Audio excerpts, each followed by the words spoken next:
जय माता दी भक्तों, कैसे हैं आप सब।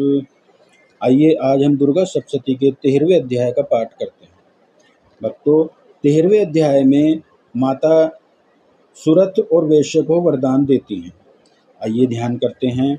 जो प्रातः काल के सूर्य मंडल की सी कांति धारण करने वाली हैं, जिनके 4 भुजाएं और 3 नेत्र हैं, तथा जो अपने हाथों में पास, अंकुश, वर और अभय मुद्रा धारण किए हुए हैं, मैं उन शिवा देवी का ध्यान करता हूँ। सर्वमंगल मांगल्ये शिवे सर्वार्थ साधिके शरण्ये त्र्यंबके गौरी नारायणी नमस्तुते। तो आइए 13वें अध्याय का पाठ करते हैं। ऋषि बोले, राजन, इस प्रकार मैंने तुमसे देवी के अनुपम महात्म्य का वर्णन किया।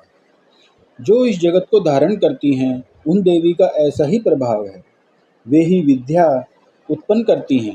भगवान विष्णु की महास्वरूपा उन भगवती के द्वारा ही तुम यह वेश्य तथा अन्यान्य विवेकी जन मोहित हुए हैं तथा भविष्य में भी मोहित होते रहेंगे। महाराज, तुम उन्हीं परमेश्वरी की शरण में जाओ। पूजा करने पर वे ही मनुष्यों को भोग, स्वर्ग तथा मोक्ष प्रदान करती हैं। मार्कंडेय जी कहते हैं, कोष्टुकी जी मेघा मुनि के वचन सुनकर राजा सुरथ ने उत्तम व्रत का पालन करने वाले उन महाभाग महर्षि को प्रणाम किया। वे अत्यंत ममता और राज्य के छीन जाने से बहुत खिन्न हो चुके थे। महामुने, इसीलिए विरक्त होकर वे राजा तथा वेश्य तत्काल तपस्या करने चले गए और वे जगदम्बा के दर्शन के लिए नदी के तट पर रहकर तपस्या करने लगे। वह राजा और वेश्य उत्तम देवी सूक्त का जप करते हुए तपस्या में लग गए। वे दोनों नदी के तट पर देवी की मिट्टी की मूर्ति बनाकर पुष्प, धूप और हवन आदि के द्वारा उनकी आराधना करने लगे। उन्होंने पहले तो आहार को धीरे धीरे कम किया, फिर बिल्कुल निराहार रहकर देवी में मन लगा के एकाग्रता पूर्वक उनका चिंतन आरंभ कर दिया। वे दोनों अपने शरीर के रक्त से प्रोक्षित बलि देते हुए लगातार 3 वर्षों तक संयम पूर्वक पूजा करते रहे। इस पर प्रसन्न होकर जगत को धारण करने वाली चंडिका देवी ने साक्षात दर्शन देकर कहा।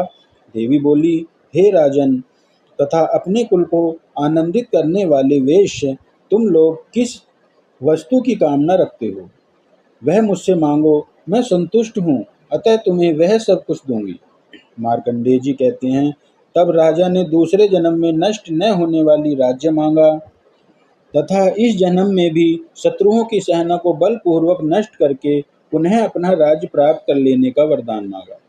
वैश्य का चित्त संसार की ओर से खिन्न एवं विरक्त हो चुका था और वह बड़ा बुद्धिमान था, अतः उस समय उसने ममता और अहंकार रूप आसक्ति का नाशक ज्ञान मांगा। देवी बोली, राजन, तुम थोड़े ही दिनों में शत्रुओं को मारकर अपना राज्य प्राप्त कर लोगे। अब वहां तुम्हारा राज्य स्थिर रहेगा। फिर मृत्यु के पश्चात तुम भगवान सूर्य के अंश से जन्म लेकर इस पृथ्वी पर स्वर्णिक मनु के नाम से विख्यात होगे। वैश्य वर्ग, तुमने भी जिस वर को मुझसे प्राप्त करने की इच्छा की है, उसे देती हूँ। तुम्हें मोक्ष के लिए ज्ञान प्राप्त होगा। मार्कंडेय जी कहते हैं, इस प्रकार उन दोनों को मनोवांछित वरदान देकर तथा उनके द्वारा भक्ति पूर्वक अपनी स्तुति सुनकर देवी अंबिका तत्काल अंतर ध्यान हो गई। इस तरह देवी से वरदान पाकर क्षत्रियों में श्रेष्ठ सुरथ सूर्य से जन्म ले स्वर्णिक राज्य मनु हुए। भक्तों, यह दुर्गा सप्तशती का 13वां अध्याय था। आइए अब माता से क्षमा मांगते हैं। अगर हमसे जाने अनजाने कोई गलती हो गई है, कोई पाप हो गया है, कुछ कमी अधिक हो गया है, तो हम उसके लिए माता से क्षमा मांगते हैं। हे परमेश्वरी, मेरे द्वारा रात दिन सहस्त्रों अपराध होते हैं। यह मेरा दास है, ऐसा समझकर मेरे उन अपराधों को तुम कृपा पूर्वक क्षमा करो। परमेश्वरी, मैं आह्वान नहीं जानता, विसर्जन करना नहीं जानता तथा पूजन करने का ढंग भी नहीं जानता। क्षमा करो देवी सुरेश्वरी, मैंने जो मंत्रहीन, क्रियाहीन और भक्तिहीन पूजन किया है, वह सब आपकी कृपा से पूर्ण हो। जगदम्बिके, मैं अपराधी हूँ, किंतु तुम्हारी शरण में आया हूँ।